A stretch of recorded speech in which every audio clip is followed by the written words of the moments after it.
For centuries, the story of God has been told in a very specific way, a way that begins with Yahweh, the God of Israel.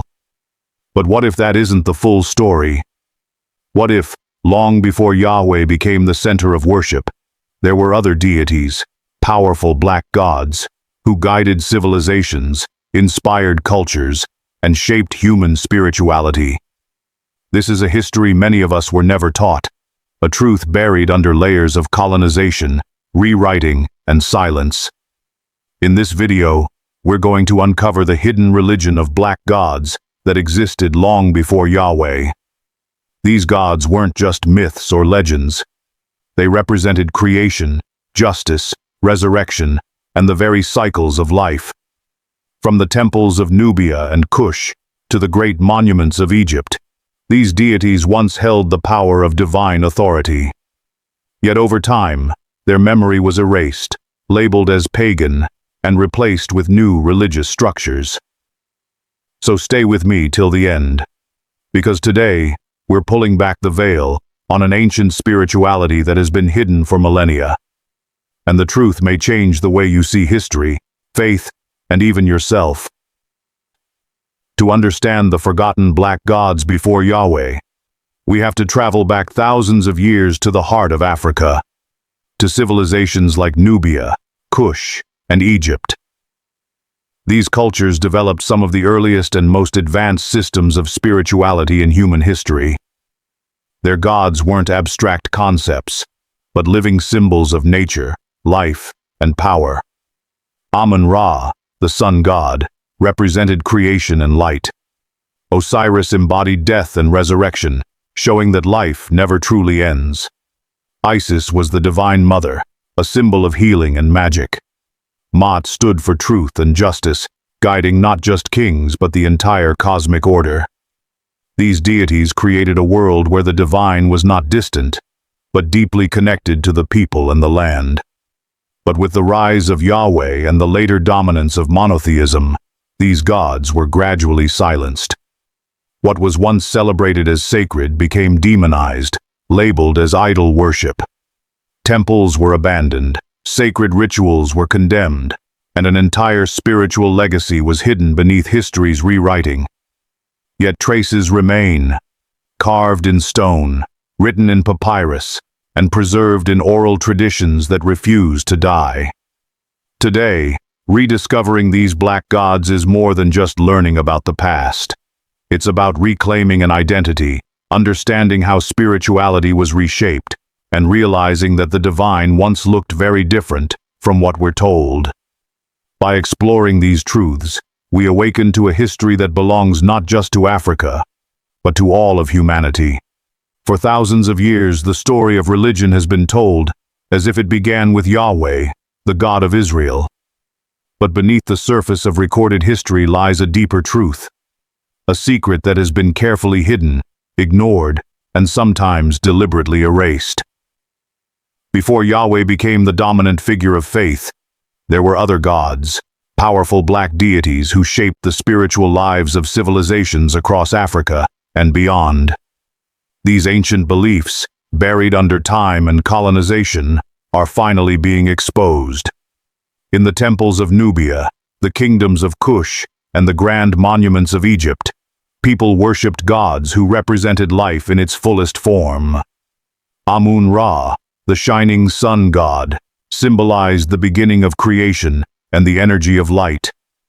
Osiris embodied death and resurrection, teaching that no life truly ends but transforms into another state. Isis, with her protective wings, stood for motherhood, healing, and magic. Ma'at, the goddess of truth and justice, maintained balance not only for kings but for the entire universe. These were not distant gods, but living symbols of nature, justice, fertility, and divine order. Yet as monotheism rose and Yahweh's name grew in power, these gods were systematically silenced. What was once sacred was recast as superstition. Their temples were abandoned, their names condemned, and their worshippers forced to forget. Colonization deepened this erasure, rewriting African spirituality as paganism and replacing its wisdom with new religious structures. the story of the divine was recolored, and the memory of black gods was deliberately buried. But history cannot be fully erased. In ancient carvings, in surviving oral traditions, and in the living practices of African spirituality, the truth still shines through. These gods remind us that the divine has always looked like the people who worshipped it. Their power was never truly destroyed, only hidden. Today, exposing these ancient beliefs is more than uncovering forgotten myths. It is about reclaiming identity, restoring dignity, and remembering that spirituality did not begin with Yahweh. It evolved through countless generations of African wisdom. By bringing these secrets back to light, we do more than study history. We challenge the way we see faith, race, and humanity itself. For thousands of years, history has been told from the perspective of those who conquered and rewrote the past. But behind that version lies another truth, one that asks a powerful question. Who were the black gods before Yahweh? Long before the rise of Judaism, Christianity, and Islam, African civilizations worshipped their own deities, gods and goddesses who carried the essence of life, justice, creation, and resurrection. These spiritual traditions shaped entire cultures, yet their memory was buried, hidden away for thousands of years. In the lands of Nubia, Kush, and Egypt, the divine looked like the people themselves, black, majestic, and powerful. Amun-Ra, the radiant sun god, gave light and creation to the world. Osiris, the lord of resurrection, taught that life never truly ends but transforms into another form. Isis, the divine mother, embodied healing, protection, and wisdom. Ma'at, with her sacred scales, stood for truth and justice, ensuring balance across the cosmos. These gods were not distant figures but active forces guiding both kings and common people in daily life. Yet, as Yahweh's worship grew and monotheism took hold, these ancient gods were declared false. The temples where they were once praised were abandoned, their rituals condemned, and their worshippers forced to forget. Colonization and religious domination pushed this erasure even further, branding African spirituality as superstition or idolatry. But while history tried to silence them, the memory of these gods survived, carved into stone walls, hidden in sacred symbols, and passed down through oral traditions. Today, uncovering the truth about the black gods before Yahweh is not just about studying forgotten myths. It is about reclaiming identity, challenging the narrative that the divine could only look one way, and recognizing the wisdom of African ancestors. These gods remind us that spirituality did not begin with Yahweh. It was already alive, vibrant, and deeply rooted in African soil. And as we expose these ancient beliefs, we rediscover a part of history that was hidden for thousands of years, but never truly lost. Long before Yahweh was worshipped as the one true God, Africa already carried within its soil a living, breathing spirituality. This was not a minor tradition, but a vast system of gods, symbols, and rituals that guided civilizations for thousands of years. These were the black gods of ancient times, deities who represented the sun, the Nile, fertility, wisdom, and justice. Yet today, their names are spoken in whispers, remembered only by historians and seekers who look beyond the surface. In Nubia, Kush, and Egypt, religion was not separated from life. It was life itself. Amun-Ra, the radiant sun god, symbolized power, creation, and kingship. Osiris taught that death was never the end but a doorway to transformation. Isis embodied divine motherhood and healing, while Ma'at kept balance in the universe with her scales of justice. These gods gave people a way to see themselves in the divine, a connection that tied body, soul, and nature into harmony. But as monotheism rose and Yahweh became central, the old gods were cast aside. Ancient temples were left in ruins, rituals were forbidden, and generations were taught to forget the names of their ancestors' gods. Colonization deepened this erasure, replacing African divinity with foreign doctrines and painting God in the image of conquerors. What had once been sacred was labeled as superstition, and entire cultures were stripped of their spiritual heritage. Yet, the forgotten religion of these black gods has never truly died. It lives in the carvings on temple walls, in the songs of descendants, and in the symbols hidden within modern faiths. The memory of these gods reminds us that spirituality did not begin in Europe or the Middle East. It began in Africa. Long before Yahweh was named. Thousands of years, a secret has been buried beneath the sands of Africa. A secret so powerful that if revealed, it changes the way we see the roots of religion itself. Before Yahweh was worshipped, before the Bible was even written, black civilizations already had their own gods.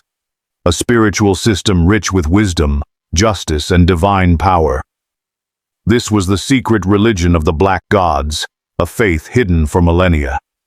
In ancient Nubia, Kush, and Egypt, religion was not about fear or control. It was about harmony between humans, nature, and the cosmos. Amun-Ra, the sun god, symbolized creation and kingship, radiating life into the world. Osiris ruled over death and resurrection, reminding humanity that the soul never truly dies. Isis, the divine mother, embodied protection, magic, and healing. Ma'at held the scales of truth and justice, keeping the universe in balance. These gods reflected the identity of their people, black, powerful, and deeply connected to the land they lived on. But as monotheism spread, these gods were branded as false. Yahweh's rise meant the erasure of countless divine names that had shaped Africa for centuries. Temples once filled with prayer fell silent, sacred rituals were outlawed, and the wisdom of African ancestors was rewritten or destroyed. Later, colonization deepened this wound, demonizing African spirituality, labeling it as primitive or pagan, while replacing it with European interpretations of God. And yet, the secret religion has never been fully erased. It lingers in temple carvings, in folk traditions, in the rhythms of drums, in the stories passed down through generations.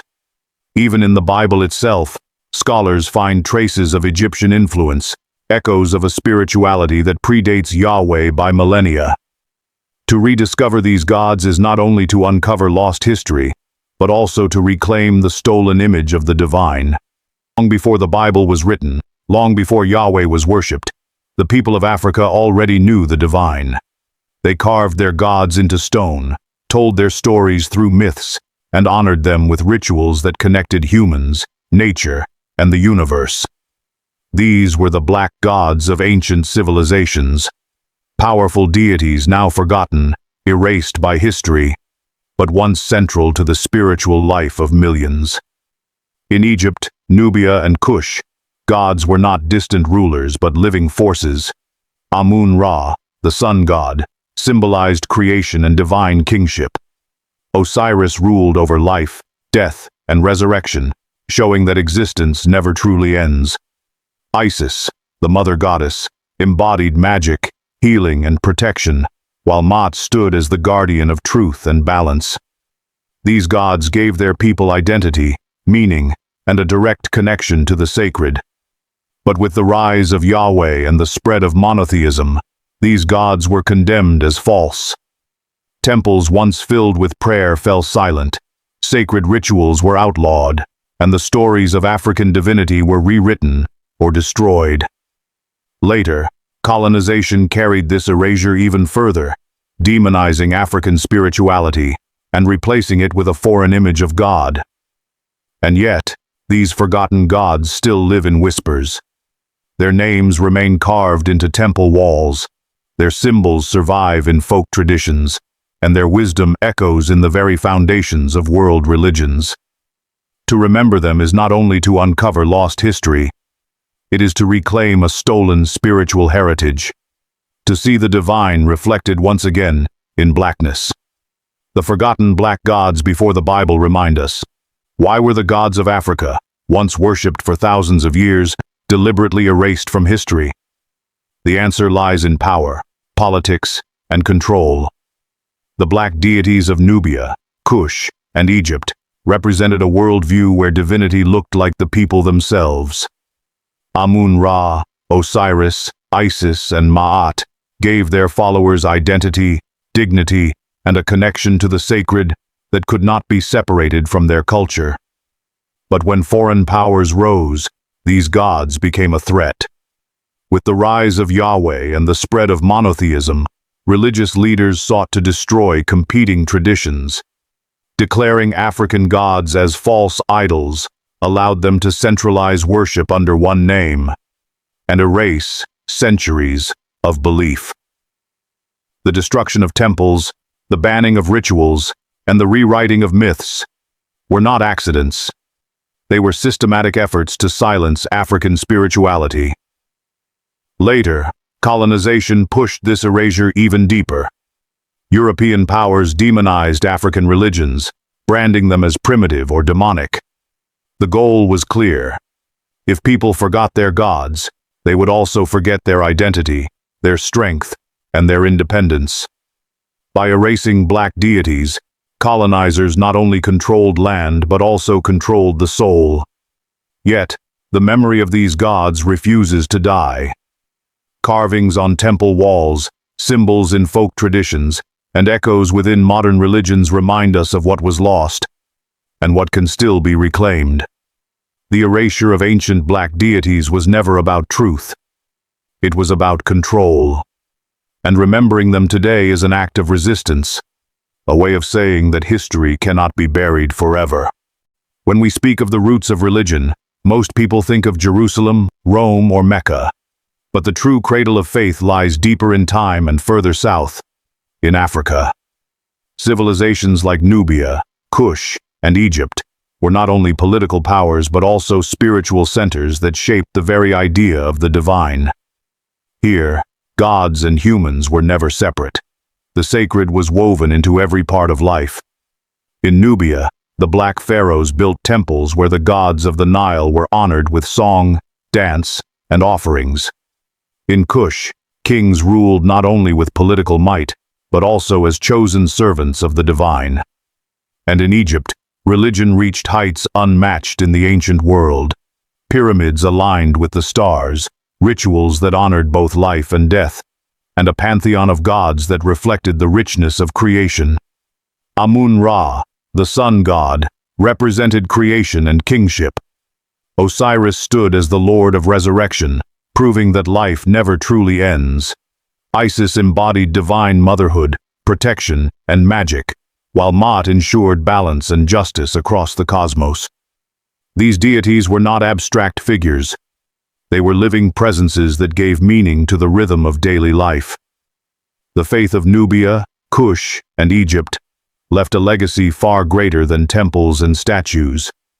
It influenced neighboring cultures, shaped early philosophies, and even left traces in later religions like Judaism and Christianity. To remember these civilizations is to remember the world's first spiritual teachers. Africa was not just the cradle of humanity. It was also the cradle of faith, where gods walked with their people and the divine lived in every sunrise, every river, and every heartbeat. The story of African spirituality is written in the names of gods who shaped the very foundation of life, death, and justice.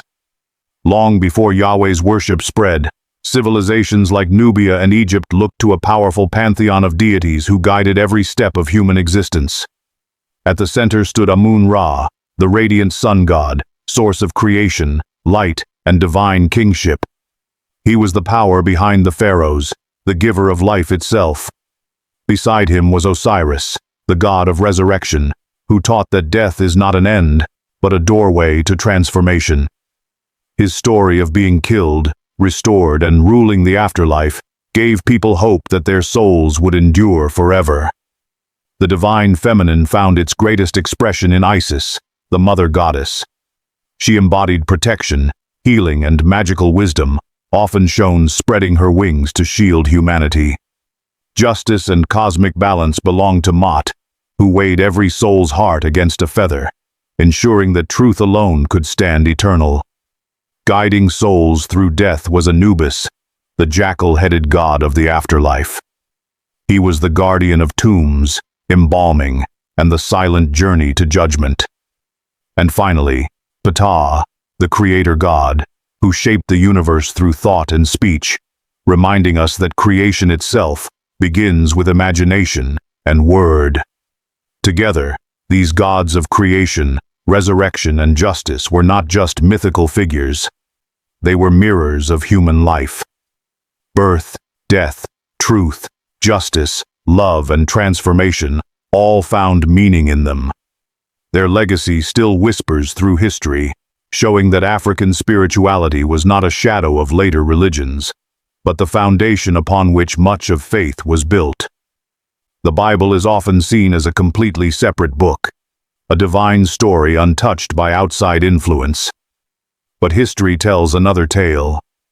Beneath its pages lie echoes of Egypt, hidden links between the gods of the Nile and the stories of the Bible. Take the story of Moses, raised in the Egyptian royal household. His life was shaped by Egyptian rituals, laws, and wisdom. Even the 10 Commandments bear striking similarities to the 42 laws of Maat, the goddess of truth and justice. While the Bible speaks of, "Thou shalt not kill," or "Thou shalt not steal," the Egyptians had already been reciting these principles for centuries. The theme of resurrection, central to Christianity, reflects the story of Osiris, the god of death and rebirth.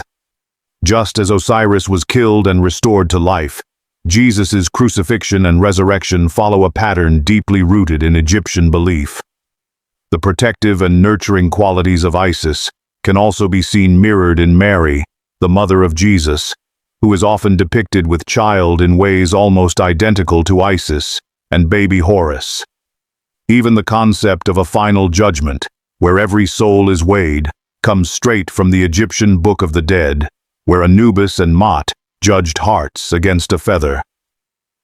This imagery is echoed in the Bible's promise of Judgment Day. These parallels are not accidents. They reveal how deeply African spirituality influenced later faiths. Far from being separate, the Bible carries within it the spiritual DNA of Egypt. To see these hidden links is to recognize that the roots of biblical religion are intertwined with the gods of the Nile. The truth is clear. Before the Bible was written, Egypt had already told the story. Moses is remembered as the great lawgiver of the Bible, but few realize the influence of Egyptian wisdom in shaping his story.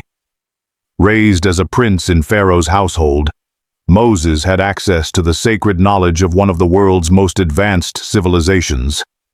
The Egyptians had centuries of spiritual insight, laws, and rituals, secrets that would later shape the moral and spiritual codes of the Israelites. The laws of Maat, the Egyptian goddess of truth and justice, emphasized morality, balance, and ethical living. When Moses received the 10 Commandments, he was already steeped in a culture that valued justice, order, and harmony. Egyptian teachings on life, death, and the afterlife subtly informed the principles he brought to his people. Beyond ethics, Egyptian symbolism and ritual shaped Moses' understanding of the divine. The stories of gods like Osiris and Isis, resurrection, protection, and guidance, echo in biblical narratives. Moses' leadership, his miracles, and his moral authority reflect lessons learned in the temples and courts of Egypt. Yet, this wisdom was hidden and often forgotten in later retellings. The connection between Moses and Egyptian spirituality challenges the idea that biblical religion emerged in isolation. Instead, it reveals a continuity of ancient African knowledge, carried forward through Moses to later generations. By exploring Moses' connection to Egyptian wisdom, we uncover a richer story, one that bridges African spirituality and biblical teachings. It reminds us that the roots of morality, law, and faith were never confined to one land or one people. The secrets of Egypt, hidden for millennia, live on in the legacy of Moses and the spiritual foundations he left behind. Long before Yahweh became the central figure of worship, African civilizations revered fertility goddesses who governed life, growth, and abundance. These goddesses, Isis, Hathor, and others, symbolized creation, motherhood, and the cycles of nature. They were not abstract figures but living symbols embedded in daily life, guiding agriculture, family, and community rituals. As monotheism rose, a systematic substitution occurred. The intimate, nurturing deities of Africa were replaced with Yahweh, a singular, distant god whose image reflected the ideals of the emerging patriarchal societies. Where once women-led spiritual practices celebrated fertility and balance, now a male-centered deity dominated the narrative. This was not a spiritual evolution but a deliberate erasure. The substitution went beyond religion. Temples dedicated to goddesses were abandoned, rituals forbidden, and oral traditions rewritten. Fertility, creation, and divine nurturing, once central to life, were recast as secondary, replaced by doctrines emphasizing obedience, law, and singular worship. Colonization further reinforced this shift, painting African spiritual systems as primitive and elevating Yahweh as the only true God. Yet, traces of these goddesses survive. Symbols of fertility, creation, and divine feminine energy persist in art, myths, and cultural practices. They remind us that African spirituality was holistic, deeply connected to nature, and inclusive of both masculine and feminine divine. Understanding this great substitution is not just a lesson in history. It is a reclamation of identity. It reveals how the narrative of God was reshaped, how African spiritual memory was suppressed, and how reconnecting with these goddesses restores a sense of balance, reverence, and continuity that predates Yahweh by millennia. For centuries, the history of Africa has been rewritten, not by chance, but by force. From ancient Nubia, Kush, and Egypt, to later African civilizations, colonizers and conquerors systematically erased the spiritual, cultural, and political memory of the continent. Temples were destroyed, libraries burned, and sacred rituals forbidden, all to replace the original African narrative with a foreign one. This erasure was not limited to physical structures. African gods, goddesses, and ancestral wisdom were branded as superstition or false idols. Stories passed down for generations were rewritten or silenced. Even art, music, and architecture, all carriers of memory, were recast under European interpretations. By controlling history, colonizers controlled identity, spirituality, and even the sense of self for entire populations. The consequences are profound. For centuries, Africans were told that their ancestors' knowledge, faith, and achievements were insignificant. The erasure of memory created a spiritual and cultural void, making it easier to impose new religious and political systems. Yet, despite these efforts, fragments of this history survived. In oral traditions, hidden carvings, and cultural practices that refused to be erased. Reclaiming this lost memory is an act of resistance. By uncovering the truths hidden beneath rewritten histories, we reconnect with African gods, goddesses, and the wisdom of our ancestors. Remembering is not just about the past. It is about reclaiming power, identity, and spirituality stolen through centuries of force. History may have been rewritten, but the memory of Africa is not lost.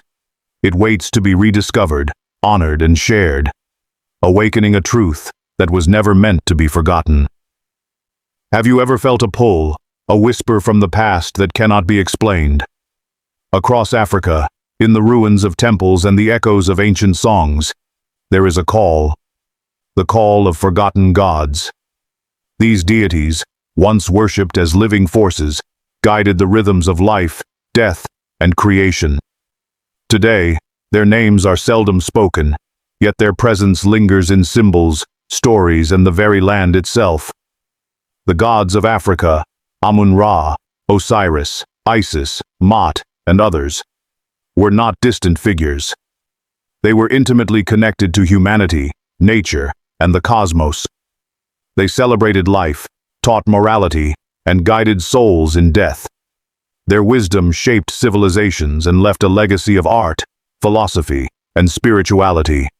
But centuries of suppression, colonization, and the rise of monotheism have buried them beneath layers of silence. Now, their call grows stronger. It is felt in the heartbeat of Africa, in the music, the dance, and in the spiritual practices that survived the erasure. To hear this call is to reconnect with ancestral wisdom, to reclaim a sense of identity and belonging that was stolen by history. Answering the call is more than remembrance. It is an act of revival. It is stepping into the lineage of those who revered the sacred in all its forms, who saw the divine in the stars, rivers, and human life. The forgotten gods are not lost. They wait for those willing to listen. Do you feel it? That quiet pull, urging you to remember, to awaken, and to honor the gods who once walked among us. The call of the forgotten is alive, waiting to guide us back to the roots of our faith, identity, and soul. Headline 15. Reclaiming the Silenced Voices of Black Spirituality Script. 300 words. For centuries, the spiritual voices of Africa have been silenced. Colonization, forced religious conversion, and cultural erasure sought to suppress the wisdom, rituals, and gods of black civilizations. Temples were destroyed, sacred texts lost, and the memory of ancestral spirituality buried beneath layers of imposed beliefs. Yet, the essence of black spirituality has never disappeared. It waits to be reclaimed. Reclaiming these voices is not simply an act of nostalgia. It is a revival of identity, culture, and ancestral connection. From the rhythmic drums of the Yoruba to the sacred dances of Nubia, African spiritual practices preserved knowledge, ethics, and cosmology that the world tried to erase. They honored life, death, nature, and the divine as interconnected forces, a holistic spirituality that valued balance and harmony. The process of reclaiming is both personal and collective. It involves rediscovering forgotten gods, studying ancient texts, and reconnecting with rituals that honor the cycles of life. It is a call to recognize that African spirituality is not a relic, but a living tradition that continues to influence music, art, philosophy, and even modern faiths. By listening to these silenced voices, we challenge centuries of historical manipulation. We affirm that black spirituality is not inferior or primitive but foundational to understanding humanity's relationship with the sacred. Each rediscovered chant, ritual, or story is a step toward restoring what was stolen. Reclaiming the silenced voices of black spirituality is an act of empowerment. It reconnects us with our ancestors, restores lost wisdom, and awakens a spiritual consciousness that has endured despite attempts to erase it. The voices are rising again, strong, sacred, and unstoppable. Colonization did more than conquer lands. It conquered minds and spirits. One of the most insidious tools of control was spiritual racism, the deliberate rewriting of divinity to erase African identity. The gods of Africa, vibrant, living, and black, were replaced with foreign images of a pale, distant god, shaping centuries of belief and perception. By recoloring the divine, colonizers sent a clear message. Blackness was not sacred. African spiritual systems were branded as primitive, immoral, or false. Sacred art, statues, and rituals were either destroyed or repurposed to fit European frameworks, disconnecting people from their ancestral gods and wisdom. This spiritual manipulation reinforced broader systems of oppression, creating generations who internalized inferiority and rejected their own heritage. Yet, despite these efforts, traces of African divinity persisted. Symbols survived in art, music, and oral traditions. Folktales, rituals, and festivals carried forward the essence of the gods that colonizers tried to erase. The spiritual DNA of Africa quietly endured, waiting for rediscovery and reclamation. Understanding spiritual racism is crucial. It is not simply about recognizing historical injustice. It is about seeing how belief systems were engineered to control thought and identity. By uncovering the truth, Africans can reclaim their spirituality, restore ancestral wisdom, and challenge the imposed narratives that have misrepresented their gods for centuries. Recoloring the divine was an attempt to erase power, but it failed entirely. African spirituality, in all its vibrancy and sacredness, survives, ready to be remembered, honored, and restored. The divine cannot be truly silenced, and black gods remain alive in memory, culture, and spirit. Before colonization reshaped beliefs, African spirituality was a holistic system where body, soul, and nature existed in perfect harmony. Life was seen as interconnected. Humans, animals, rivers, mountains, and the cosmos were all part of one sacred web. Spirituality was not confined to temples or texts. It was woven into everyday life, in work, play, agriculture, healing, and social rituals. The African gods and goddesses were not distant abstractions. They embodied the forces of nature and human experience. Amun-Ra reflected creation and vitality, Osiris guided life and death, and Isis nurtured protection, healing, and magic. Each deity represented aspects of life that people could relate to, honoring both the physical and spiritual realms. Rituals, offerings, and songs were ways to maintain balance, celebrate life, and commune with the divine. Healing practices also integrated body and soul. Herbal medicine, chants, and spiritual guidance were inseparable. Physical health and spiritual alignment were treated as one. The concept of Maat, or cosmic balance, extended this philosophy to justice, social harmony, and morality. Every action had a spiritual implication, emphasizing accountability to both the community and the universe. Colonization sought to sever this connection, portraying nature and spirituality as secondary, suppressing ancestral wisdom, and imposing foreign doctrines that separated body from soul. Yet, echoes of this holistic African spirituality survive in rituals, dance, music, and community practices across the continent and diaspora. Understanding African spirituality before colonization reminds us that life itself was sacred, and that harmony with nature and the divine was not optional. It was essential. Reclaiming this knowledge allows us to restore the balance that centuries of erasure tried to destroy. Script, 300 words. Long before written scriptures, African spirituality was expressed through rhythm, movement, and connection to ancestors.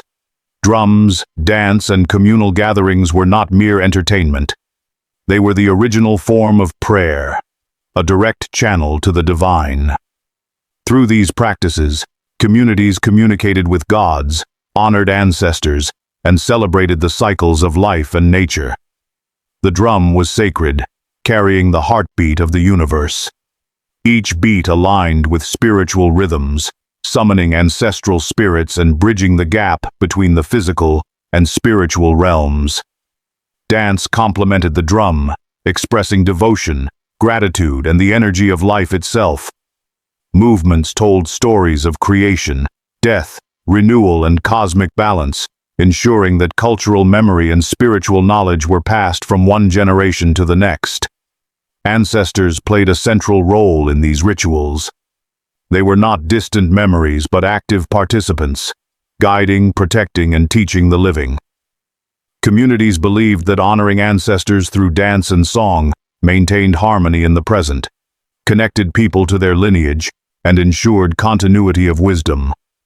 Colonization and religious suppression sought to diminish these practices, labeling them as pagan or primitive. Yet, the resilience of African communities preserved the essence of prayer through rhythm and movement. Today, in music, dance, and ritual across Africa and the diaspora, we see echoes of these original prayers, living proof of a spiritual system rooted in connection, reverence, and communal energy. Drums, dance, and the honoring of ancestors remind us that prayer is not just words. It is life, movement, and spirit. The original black prayer continues to beat in the hearts of those who honor it, linking the present with the sacred wisdom of the past. African spirituality, rich with gods, goddesses, and ritual practices, has faced centuries of distortion and demonization. Orishas, Vodun, and other sacred rituals were once integral to African communities, guiding morality, healing, and connecting humans with the divine. Yet, colonizers and missionaries systematically labeled these practices as evil, witchcraft, or superstition, erasing their true meaning and undermining the culture that cherished them. Orishas, the divine intermediaries in Yoruba tradition, represent forces of nature and human virtues, from courage and wisdom to fertility and protection. Vodun, a complex spiritual system of the Dahomey and neighboring regions, preserves ancestral guidance, healing practices, and communal balance. These rituals were never intended to harm, but to sustain harmony between humans, nature, and the spirit world. By branding these practices as demonic, colonizers imposed a foreign moral hierarchy, attempting to replace African gods with European religious figures. The result was cultural trauma. Generations grew up fearing their own spiritual heritage, believing it to be dark or sinful. African knowledge, creativity, and moral systems were dismissed, and the community's spiritual memory was fractured. Yet, these systems have survived. Across Africa and the diaspora, Orishas and Vodun practices continue to thrive, often in secret or subtly integrated into modern religious expressions. Reclaiming and understanding them is not just an act of cultural preservation, but also a defiance against centuries of spiritual oppression. Demonization could not destroy their essence. Today, Orishas, Vodun, and African rituals endure as living testimonies of ancestral wisdom, resilience, and sacred knowledge. Recognizing their true purpose allows us to restore reverence, celebrate identity, and honor the spiritual legacy that colonial powers tried to erase. It reshaped the spiritual identity of entire populations. African communities, once deeply connected to their gods, ancestors, and rituals, were subjected to foreign religious systems that portrayed their faith as inferior, sinful, or evil. This forced belief system created wounds of spiritual shame that have lasted generations. When African rituals were banned, sacred spaces destroyed, and gods demonized, a disconnect emerged between people and their ancestral wisdom. Children were taught to fear the very practices that once nurtured their communities. African spirituality, once a source of pride and empowerment, became a source of internalized shame, creating a spiritual void that weakened cultural continuity. These wounds manifest in many ways today. A disconnection from ancestral knowledge, confusion about identity, and undervaluing indigenous spiritual practices. Colonized faith imposed a hierarchy where African ways were less than, creating psychological and cultural scars. People were made to question their relationship with the divine, as if their ancestors' gods and rituals were invalid. Healing begins with awareness. Recognizing the imposed narratives, reclaiming suppressed rituals, and reconnecting with ancestral wisdom can restore dignity and spiritual confidence. African spirituality is not primitive. It is a sophisticated system of knowledge, ethics, and cosmic understanding. By embracing it, individuals can mend the wounds left by centuries of colonized faith. Reclaiming this spiritual heritage transforms shame into pride, fear into empowerment, and disconnection into continuity. The wounds of colonized faith are not permanent. They can be healed by remembering, honoring, and living the sacred traditions that have endured, despite attempts